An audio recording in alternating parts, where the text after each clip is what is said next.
tried to just like walk out your door, no stretching, no practicing, and just start jogging? So when I was in college and felt invincible, I indeed tried this tactic of just like instant athlete. And I can remember like grabbing my Discman, loading it with my favorite CD at the time, which was Octoon Baby, me too, and just hitting the ground running and making it maybe 1 or 2 city blocks before I was like hunched over with cramping, completely out of breath, and just feeling like, oh, well, maybe I'm just not cut out for this. You know, so often the characteristics that we long to embody in terms of perseverance and strength and stamina, you know, they can feel so out of reach sometimes, and not for a lack of genuine desire, but really just because we don't have the energy to get out of our comfort zone and really push ourselves in these areas.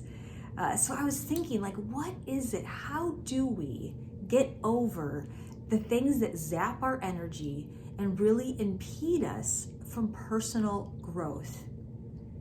If I only had like a health coach like nearby that could help me solve this problem.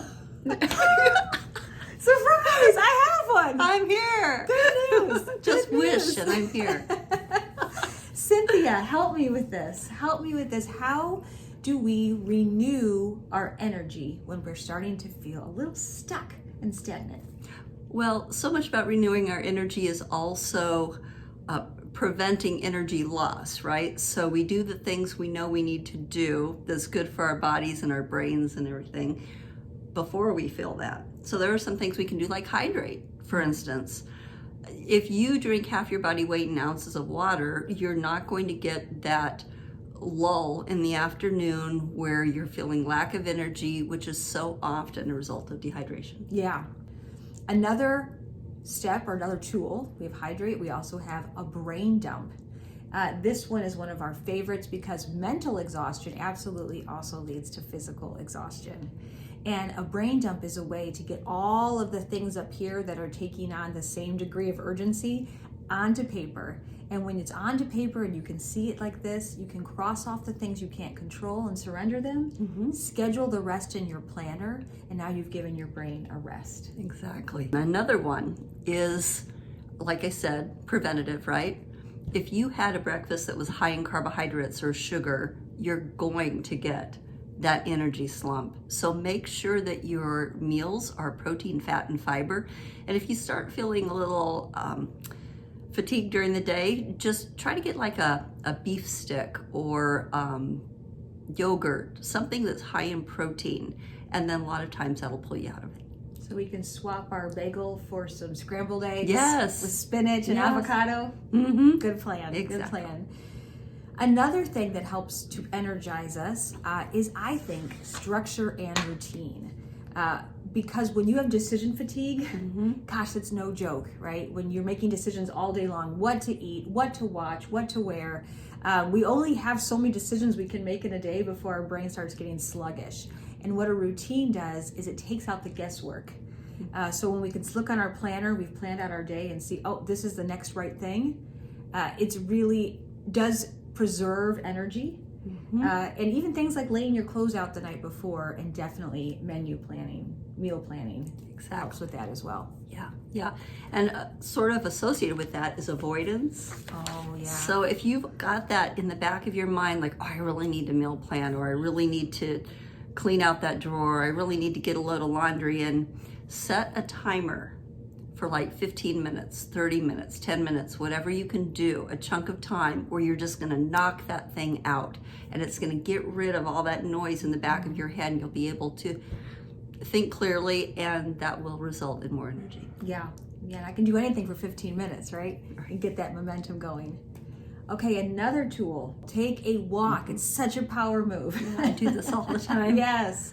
When you need just a change of scenery, getting the vitamin D, seeing nature around you, getting your blood pumping. It does so many things at once. Brings that oxygen in, and it just revitalizes you, kind of like water does, water and air, right? Yeah. It revitalizes every cell in your body and your brain and everything. Yeah. Another one is, so often we're trying to go it alone, and we're feeling like we're just pushing against a tide. And so often I found that arrow prayers, inviting the Lord in to be that strength for you.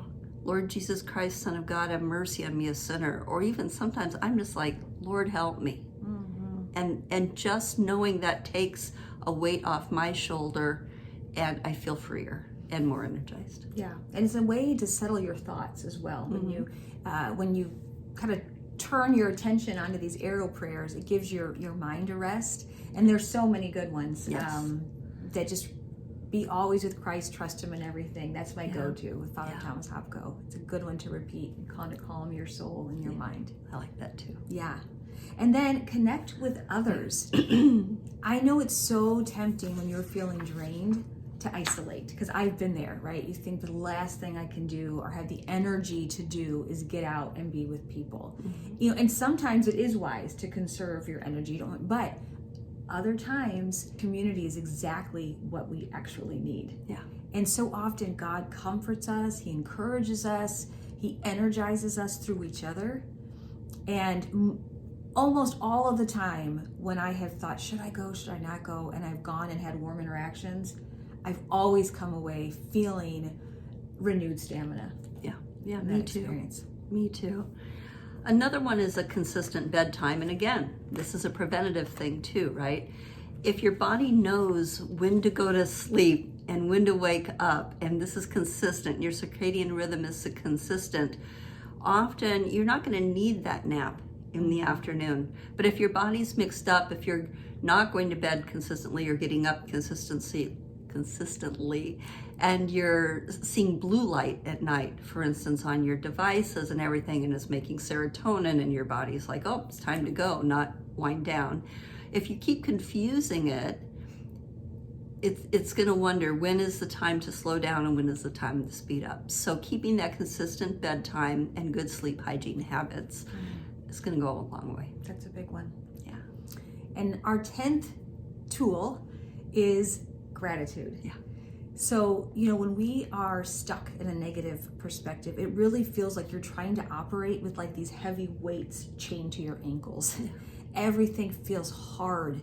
Feels like you're kind of walking through sand or quicksand, But gratitude, if we can flip that perspective, keep focused on light, it is buoyant, it is transcendent, it is the ultimate like light switch in your brain from dark to light. And just to stop a negative train of thought, I think about it as living from gratitude to gratitude. So, oh, the sun's shining. Oh, that's beautiful. Oh, I had a nice interaction with my neighbor. Oh, thank you for that. That really helps to kind of train us to see those glimmers that can, again, renew our energy, our stamina, and really inspire us to continue to grow and move forward. Yeah, exactly. So these 10 things, they're not costly. No. Right? It just takes intentional living to know why you're feeling that way and then to know what to do about it. Yeah. So we hope that you can you might be familiar with these, maybe some of these are new, but hang on to one of these tools, many of these tools, all of these tools to help you, run the race that was set before us. With perseverance. With perseverance, yes.